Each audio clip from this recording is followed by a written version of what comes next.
2025년 6월 26일 목요일 하나님 나라를 시작하는 말씀 묵상 시간입니다. 오늘 우리에게 주신 하나님의 말씀은 역대상 26장 29에서 32절 말씀을 젊은 삼누리 이준희 집사님께서 봉독해 주시겠습니다. 하나님의 말씀을 경청하십시오. 이스하엘 자손 중에 그냐나와 그의 아들들은 성전 밖에서 이스라엘의 일을 다스리는 관원과 재판관이 되었고, 헤브론 자손 중에 핫사바와 그의 동족 용사 1700명은 요단 서쪽에서 이스라엘을 주관하여 여호와의 모든 일과 왕을 섬기는 직임을 맡았으며, 헤브론 자손 중에서는 여리야가 그의 족보와 종족대로 헤브론 자손 중에 우두머리가 되었더라. 다윗이 왕에 있은 지 40년의 길라 야셀에서 그들 중에 구하여 큰 용사를 얻었으니 그 형제 중 2700명이 다 용사요 가문의 우두머리라. 다윗 왕이 그들로 누벤과 갓과 므낫세 반 지파를 주관하여 하나님의 모든 일과 왕의 일을 다스리게 하였더라. 오늘 원래 하나씩 본문은 역대상 26장 전체였습니다. 이 장은 레위 자손들 가운데 성전과 왕의 행정을 섬긴 사람들의 명단이 나옵니다. 문지기, 성물 창고 관리인, 재판과 행정 업무를 맡은 이들까지 다양한 사람들이 등장합니다. 보통 이런 본문은 이름이 많고 직책이 나열되어 있다 보니 읽다가 자연스럽게 다음 장으로 넘어가기 쉬운 본문이지만 이 속에서 중요한 사실 한 가지를 나누려고 합니다. 오늘 본문에는 세 종류의 사람들이 나옵니다. 문을 지키는 사람들, 재물과 성물을 관리하는 사람들, 마지막 오늘 읽은 성전 밖에서 일하는 사람들입니다. 첫 번째, 문을 지키는 사람들.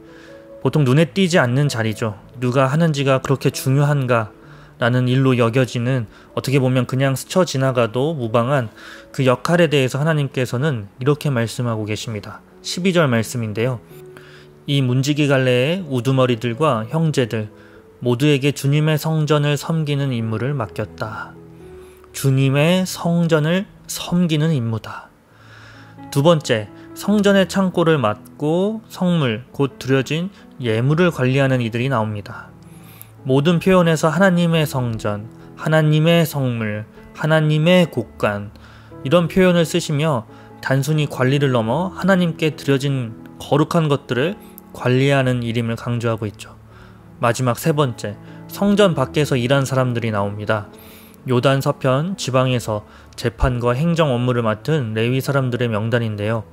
성전 밖임에도 불구하고 이런 표현을 쓰십니다. 30절 말씀입니다. 헤브론 사람 하사바와 그의 형제 가운데서 유능한 사람 1700명이 요단강 서쪽에 이스라엘을 관리하며 주님의 모든 일과 왕을 섬기는 일을 담당하였다.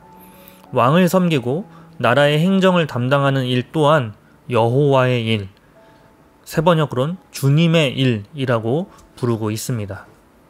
성전 안의 일만 거룩한 일이 아니라 하나님께서 맡기신 모든 일이 거룩하고 귀함을 나타내고 있습니다. 그런데 오늘 말씀을 보며 이런 질문이 떠오르죠. 목사님, 모든 일이 다 거룩하고 다 중요하고 다 귀하면 반대로 다 귀하지 않다고도 볼 수 있는 것 아닌가요? 제 안에 드는 질문이기도 했습니다. 세상의 가치관으로 보면 모두가 가치가 높을 수는 없거든요. 세상에서의 귀하다는 가치는 희소성으로 따지기 때문에 그렇습니다. 세상의 원리에 따르면 모든 직업이 귀할 수는 없습니다. 문지기 역할과 왕의 역할에는 차이가 분명히 존재하기 때문입니다. 그런데 성경에서 오늘 말씀에서 귀하다고 거룩하다고 하는 것은 희소성으로 따지는 것이 아닙니다. 하나님의 눈에 존귀하다는 뜻입니다. 하나님의 기준은 희소성이 아니라 관계성 안에서 오는 사명에 기초하고 있습니다. 그래서 오늘 표현에 관계성을 나타내는 주님의, 여호와의, 하나님의, 하나님께 속해 있음을 강조하고 있던 것입니다. 하나님의 소유로서 관계 안에서 존귀하게 바라보고 계시기에 거룩하고 존귀하다 할 수 있는 것입니다. 그래서 모든 직분이 거룩하다는 뜻은 첫 번째, 하나님께 속해 있다는 뜻입니다. 그리고 직분이 귀하다는 것은 하나님께서 각 사람을 특별한 사명으로 부르셨기 때문입니다. 세상의 기준이 아니라 하나님의 기준으로, 하나님의 눈으로, 하나님의 마음으로 본다면 오늘 말씀에 나온 사람들, 더불어 오늘 말씀을 듣는 우리 모두가 거룩하고 존귀함을 믿습니다. 내가 어디에 있든 하나님이 주신 자리라면 그 자리는 거룩한 자리입니다. 내가 맡은 사역이 크든 작든 하나님께 드려졌다면 그 사역은 귀한 사명입니다. 성전 안에서든 직장 속에서든 하나님과 연결되어 있다면 나는 오늘도 하나님의 사역을 감당하는 사람입니다. 이 진리를 붙들고 오늘 하루 살아가는 우신 가족들 되기를 소망합니다. 기도하겠습니다. 하나님, 오늘도 나에게 맡기신 자리에서 작아 보이는 일이든 눈에 띄지 않는 일이든 하나님께 드려졌기에 거룩한 줄 믿습니다. 하나님의 눈으로 나의 사역을 보고 다른 이들의 사명도 존귀하게 여기는 믿음을 허락해 주옵소서. 내가 있는 그 자리에서 충성하게 하시고 하나님을 기쁘시게 하는 하루 될 수 있도록 인도해 주옵소서. 예수님의 이름으로 기도드립니다. 아멘. 오늘 감사 사연은 말씀을 봉독해 주신 이준희 집사님의 사연입니다. 제가 읽어드리겠습니다. 지난주 전 직장 이사님, 사모님의 장례 소식을 접하게 되어 장례식장을 다녀왔다. 3년 전 마지막에 이사님을 볼 때만 해도 사모님이 아픈 소식을 듣지 못했다. 나는 소식을 접한 다음날 장례식장을 갔고 이사님을 뵙게 되었다. 이사님이 어떻게 오게 되었냐며 나를 반갑게 맞이해 주었다. 나는 장례식장에 아내와 두 아들을 데리고 왔고 이사님께 가족을 인사시켜 드렸다. 이사님은 여기까지 왔으니 내 아내에게 인사하고 가라고 하셨고 정중하게 인사를 드렸다. 사진 속에 계신 사모님은 너무도 건강하시고 해맑은 소녀의 모습이었다. 그리고 이사님께 인사를 드리고 식사 자리로 가서 식사를 하였다.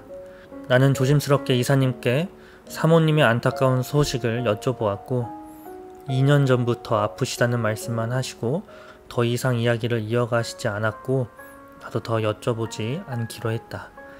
나는 식사를 하면서 먼 발치에서 이사님께서 손님을 맞이하시는데 왠지 모르게 어깨가 축 늘어진 이사님의 어깨에 시선이 더 갔다. 이사님이 사모님을 무척 사랑하시고 아끼신 것 같았다. 함께 일할 때에도 자주 사모님 이야기를 하시며 칭찬하셨던 모습이 떠올랐다.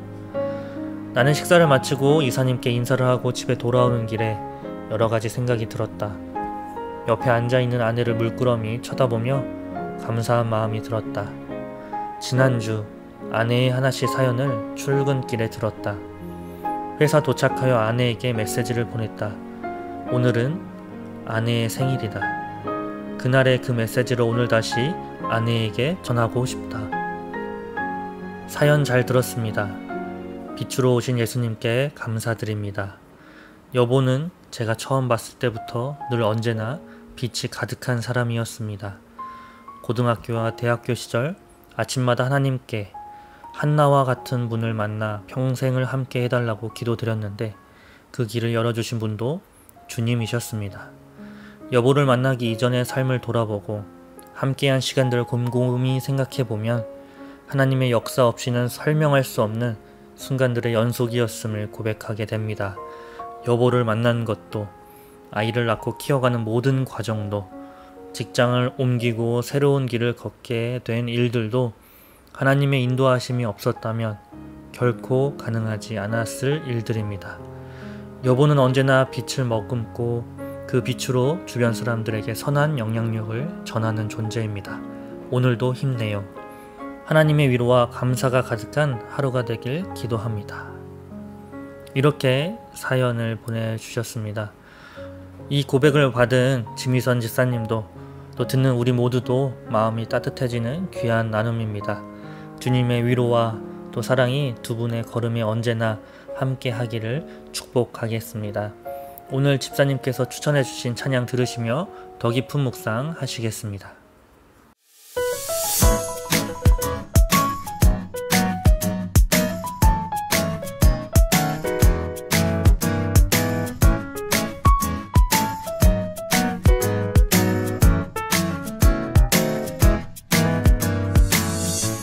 가만히 바라만 보아도 너무 예뻐 웃음이 나.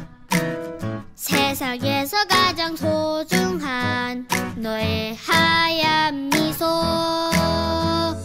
하나님께서 너무 기쁘시대. 하나님께서 너무 좋으시대. 나의 손을 잡고 너의 손을 잡고 함께 걷고 싶으시대. 너는 꽃이야 햇살이야 그저 반짝반짝 빛나는 별이야. 너는 꽃이야 햇살이야 매일매일 예쁜 너야.